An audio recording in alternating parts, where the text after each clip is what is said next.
Bueno, pues muchas gracias, lo primero de todo, por la invitación a estar aquí hoy con vosotros. Y bueno, espero que, aunque yo tenga una experiencia un poco más corta en el tiempo, pues poder aportaros también desde mi punto de vista. Entregarse como vocación. Me gustaría empezar utilizando la etimología de las palabras, porque creo que nos da mucha información y a veces es muy reveladora. Y, por ejemplo, entregar, el título, ¿no? Viene del latín integrare, que originalmente significa reconstruir o volver a hacer íntegro.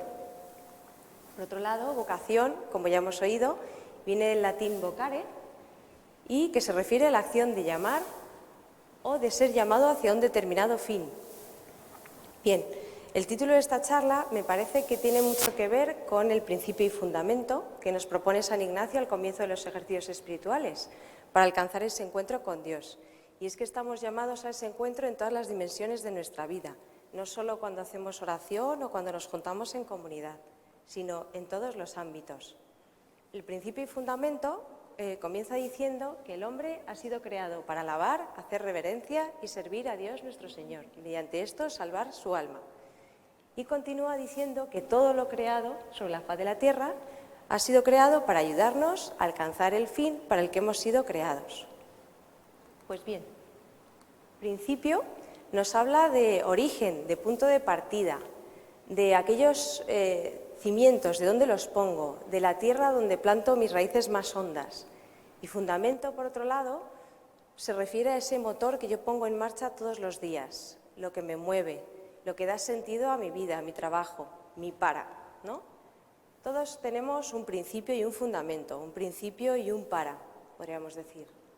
Hasta aquí, nada nuevo, todos lo tenemos bastante claro, la teoría la solemos conocer y todos sabemos de sobra los principios sobre los que es mejor construir nuestra vida como cristianos. Los cimientos, cuando están bien construidos, son como hormigón armado, resisten muy bien el paso del tiempo. Ahora bien, nuestro fundamento, ese motor que ponemos en marcha todos los días, es más fácil que se oxide y es fundamental revisarlo y engrasarlo de vez en cuando. En nuestra profesión en particular, creo que hay muchos factores que pueden hacer que ese motor se oxide más fácilmente o a mayor velocidad. Y de hecho esto es algo que se experimenta antes o después en mayor o menor medida. Y esto puede afectar a nuestra forma de desempeñar nuestro trabajo y al sentido que le demos y que le encontremos. Por un lado, el contacto permanente con el dolor humano, los dramas sociales, las jornadas maratonianas de trabajo, la falta de descanso y un largo etcétera pueden hacer que poco a poco, en poco tiempo, nos convirtamos en autómatas que solo buscamos hacer nuestras horas y cumplir con nuestro contrato. Pero lo cierto es que no estamos llamados a eso como sanitarios ni como cristianos, ¿verdad? Lo bueno es que en nuestra profesión también hay un factor clave que puede llenarla de sentido y de fundamento y que, en mi opinión, no es más que ese factor humano que la hace única. Tenemos la oportunidad de encontrarnos con el otro desde una situación de vulnerabilidad y de necesidad y de atenderle y acompañarle en algunos de los momentos más delicados de su vida, que son aquellos en los que su salud está en juego. Bajo este prisma, creo que en realidad tenemos delante de nosotros la oportunidad de acercarnos al otro, de entrar en contacto con el otro de la forma más cruda y real que existe, sin fachadas, y conocer de forma muy cercana su debilidad, su vulnerabilidad, pero también sus fortalezas. Para mí, entrar en contacto con la realidad humana de esta forma es algo privilegiado, porque además creo que es la forma que me permite encontrarme con Dios a través de la profesión. Desarrollar esta mirada, al principio, no es fácil, puede ser duro, porque te expone a contactar con el sufrimiento humano de una forma más estrecha, más cercana, y eso es cierto que remueve a cualquiera. Pero por otro lado, te da la capacidad de aprender a empatizar mucho más con tu paciente, de aprender a identificar cuáles son sus necesidades reales, y lo mejor de todo es que te permite admirar la asombrosa capacidad que tiene el ser humano de enfrentarse a la adversidad. Esto es algo que para mí es muy ilusionante y que me asombra cada día. Ser testigos de todo esto y no perderlo de vista me parece muy importante tanto en la vida como en la profesión, porque el ser humano se construye en relación con el otro. Nos construimos continuamente en relación con los demás. Por tanto, la salud de mi paciente también va a depender de ese vínculo que yo establezco con él y cómo me acerco a su sufrimiento. Esto es importante recordarlo ahora que la pandemia nos ha desconectado tanto de la presencialidad y todo lo telemático está tan en auge, que ya veremos pues, de unos años en adelante cómo impacta todo esto, ¿no? Y cómo se traduce en las relaciones humanas. Bien, hay momentos en los que ese factor humano lo podemos desatender un poco más, ¿no? Ese factor humano que es el que da más sentido, ¿no? y más fundamento a nuestro trabajo. Os pongo el ejemplo de las urgencias hospitalarias, que es un ambiente hostil y complicado, ¿no? El ritmo de trabajo, el estrés, los pacientes graves y tantas horas encadenadas sin el adecuado descanso pueden hacer que desatendamos o demos menos importancia a las demandas de algunos pacientes que pues, vienen por motivos que a lo mejor no son tan urgentes, pero que les angustian igual, ¿no? La forma en que yo me acerque a ese paciente va a impactar en su salud y en su vida en general, para bien o para mal. Da igual el motivo por el que venga.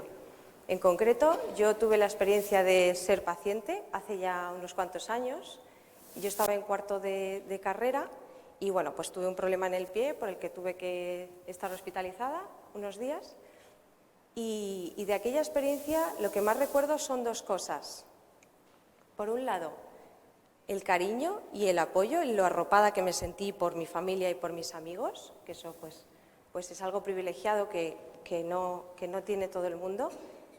Pero lo segundo que más recuerdo y que más grabado se me quedó fue lo mal que me trató un médico cuando estuve en urgencias. En esos primeros momentos, yo estaba recién aterrizada de la India, venía con un problema en el pie por el que me iban a tener que operar, y así fue después, y pasé mucho miedo. Y recuerdo que ese chico, por edad, pues debía ser residente en aquel momento, y pues yo recuerdo que era pues eso, un residente que iba a todo correr, de un sitio a otro, muy agobiado, debía ser una guardia de estas horrorosísimas, pero me parece curioso que eso es de las cosas, ese trato que recibí fue de las cosas que más me impactó, pues por todo cómo me sentí yo ante esa situación, ¿no? Y el pozo que dejó, y lo recuerdo mucho más incluso que las curas después que me tuvieron que hacer, que fueron muy dolorosas. Todo eso ha quedado en un segundo plan, ¿no? Y comento esto porque me resultó curioso y me sirvió como aprendizaje a mí misma, porque es cierto que ese ritmo frenético, a mí ahora, en la profesión, sé que me ha jugado malas pasadas también a la hora de atender a algunos pacientes y con los que no lo he hecho de la forma adecuada, ¿no? Entonces, esto es importante porque cuando nos veamos sumidos en esa espiral, en determinados momentos que solo y únicamente gira en torno a nosotros, en la que hemos desplazado al paciente y a todo lo demás del centro, es importante hacer el ejercicio de levantar la cabeza y decir, para un momento y vamos a preguntarnos unas cuantas cosas. Por un lado, ¿qué me está moviendo en ese momento y a dónde me lleva? ¿Qué motor estoy poniendo en marcha? ¿Realmente me está llevando a donde quiero? ¿Qué estoy entregando en mi trabajo? ¿Lo justo y necesario? ¿Algo más? ¿Cómo estoy con mis compañeros, con mi equipo de trabajo? ¿Soy fuente de negatividad, de quemazón o todo lo contrario? Y en definitiva, ¿qué le estoy entregando? ¿Qué le estoy llevando cada día a mis pacientes? Bien, esa frenada en seco y ese revisar cómo estamos y cómo estamos haciendo las cosas sería como ese aceite que engrasa el motor que está empezando a oxidarse. Y esto es importante hacerlo periódicamente, de vez en cuando. Para estar en comunión con los demás, primero tengo que estar en comunión conmigo mismo y con Dios. Y para ello tenemos que cumplir con estas cosas que os pongo aquí. Conocernos a nosotros mismos muy bien, comprendernos, que esto es un trabajo costosísimo, y querernos también, que a veces cuesta, ¿eh? Y en definitiva, buscar nuestro equilibrio desde Dios y desde la oración. Porque es Él, no lo olvidemos nunca, el que nos vuelve a llevar hacia afuera, a salir de esa espiral, a orientarnos hacia las necesidades del paciente y a lo que yo puedo ofrecer desde mis conocimientos y desde nuestra capacidad tan importante de humanizar, que marca la diferencia a la hora de ejercer la profesión. Tenemos una gran responsabilidad y Dios nos llama a entregar lo mejor de nosotros mismos en aquello que hacemos. Por tanto, creo que entregarse como vocación significa reconstruir, ir construyendo nuestra vida desde Dios y hacerla más íntegra, más plena y más completa desde aquello a lo que Dios nos llama. Pues esto es un poco todo lo que os quería contar.